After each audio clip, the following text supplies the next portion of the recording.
영어를 향한 색다른 시선. 안녕하세요. 국어라는 영어 피자입니다. 자, 시간에 대한 이야기를 계속하고 있습니다. 오늘은 미래 시간대에 대해서 이야기를 해보도록 하겠습니다. 미래 시간대 하면 빼놓을 수 없는 품사가 있습니다. 바로 조동사입니다. 오늘의 핵심 포인트는 조동사입니다. 제가 너무 중요하기 때문에 한 번 더 짚어드리겠습니다. 시간의 축에서 우리는 이야기를 하고 있고요. 그걸 큰 시대나 시기적 구분으로 보면 과거, 현재, 미래입니다. 그리고 그걸 좀 더 쪼개면 연간, 월간, 주간, 기간 이렇게 표현하기도 합니다. 또 시점이라는 게 있어서 과거든 현재든 미래든 그 시간의 흐름이 있는 그 순간 시간의 상태, 진행 상태인가 이미 완료된 상태인가 이런 것들을 표현하는 것이 분사라는 설명도 드렸습니다. 자, 오늘은 미래 시간대인데요. 미래 시간대에서 조동사가 갖는 역할은 무궁무진합니다. 시제에 대해서 말씀드렸던 그때 컨텐츠를 기억하신다면 미래라는 것이 과연 어떤 개념을 갖고 있는지 떠올리셔야 됩니다. 미래는요, 불확실성이라고 말씀드렸어요. 앞으로 할 거거나 앞으로 일어날 일에 대한 이야기를 하는 것이 미래이기 때문에 정해지지 않았죠. 그럴 것이다. 그럴 것 같다. 아마 그러지 않을까 등등 불확실성을 내포할 수밖에 없다는 것이죠. 그렇기 때문에 미래를 딱 하나로 표현할 수는 없습니다.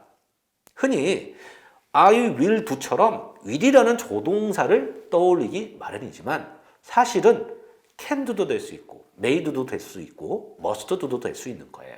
그러면 이 조동사가 바로 역할을 하는 바가 있다는 거죠. 단순하게 조동사는 미래를 도와준다 이렇게만 생각하시면 안 됩니다. 그 미래 안에 들어있는 가능성, 확률을 표현한다 이렇게 생각을 하셔야 돼요. 그런데 한 가지 더 염두에 두실 것은요. 그건 누가 정한다? 그 가능성과 확률은 말하는 사람이 정한다. 즉 마음을 표현하는 동사가 조동사다. 이것이 제가 강조하는 바입니다. 생각해 보세요. 동사는 뭔가 우리가 행동을 하거나 동작을 하는 거예요. 내가 뭔가 행동을 하기 위해서는 마음을 잡아야 돼요. 그게 어순이에요. 그래서 주어가 마음을 잡고 행동을 한다. 이 어순이 성립이 되는 겁니다. 주어, 조동사, 본동사. 이해되셨나요? 우리가 이렇게 배웠어요. will은 의지를 표현한다. I will do 그러는 거예요. 나는 할 거야. 앞으로 할 거니까 미래인데 의지를 표현한다. 이렇게 배웠어요. 그 의지는 누구의 의지예요? 말하는 나의 의지인 거예요. 그래서 그 사람의 마음을 먼저 표현해요. I will. 딱 그러면 나는 의지가 있는데 do. 할 거야. 하려는 마음을 굳게 갖고 있어.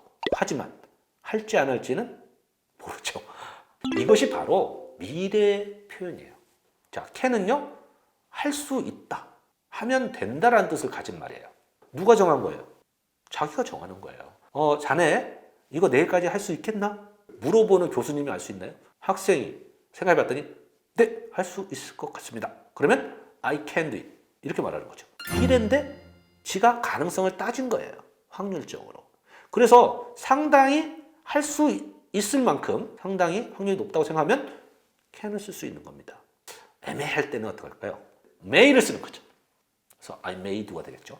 내가 여기서 뭐 의지나 뭐 할 수 있는 가능성 뭐 이런 걸 따지기 전에 무조건 해야 된다고 생각하면 어떻게 될까요? 조동사를 must를 선택하게 되는 겁니다. I must do it. 저거 그거 꼭 해야 됩니다. 이런 소리죠. 그죠? 자, 정리해 보겠습니다. 미래를 표현하는데 조동사가 역할을 하는 건 너무나 당연한데 단순하게 미래는 조동사다가 아니라 주관적인 가능성, 확률을 말하는 사람이 생각하고 선택해서 표현한다는 거죠. 이 점을 꼭 기억하셔야 됩니다. 그 가능성이 높은 순서로부터 낮은 순서로 조동사는 존재하고 있어요. 가장 높은 것은 must, 그 다음은 can, 그 다음은 will, 그 다음은 may. 조동사의 종류가 다른 이유고 왜 미래는 will 하나로만 표현하는 것이 아니라 다양한 조동사로 표현하는지를 알 수 있는 대목입니다. 미래에 대해서 정리 들어갑니다. 미래 시간은 불확실성을 표현하는 겁니다. 그리고 앞으로 일어날 일을 표현하는 겁니다. 그렇기 때문에 거기에는 가능성, 확률의 문제가 항상 존재합니다. 그래서 조동사의 모습은 다양한 꼴로 존재하는 것이고요. 각각의 뜻이 있어요. 주관적인 마음에 달려 있는 것이고요. 우리가 생각했던 것보다는 좀 더 깊이 있는 그런 개념들이 등장을 하죠. 다행인 것은 우리가 이것을 한국어로 이해할 수 있다는 것입니다. 이걸 영어로 이해할 필요는 없습니다. 한국어로 먼저 개념이 잡히면 영어 시제는 자연스럽게 익숙해지기 마련입니다.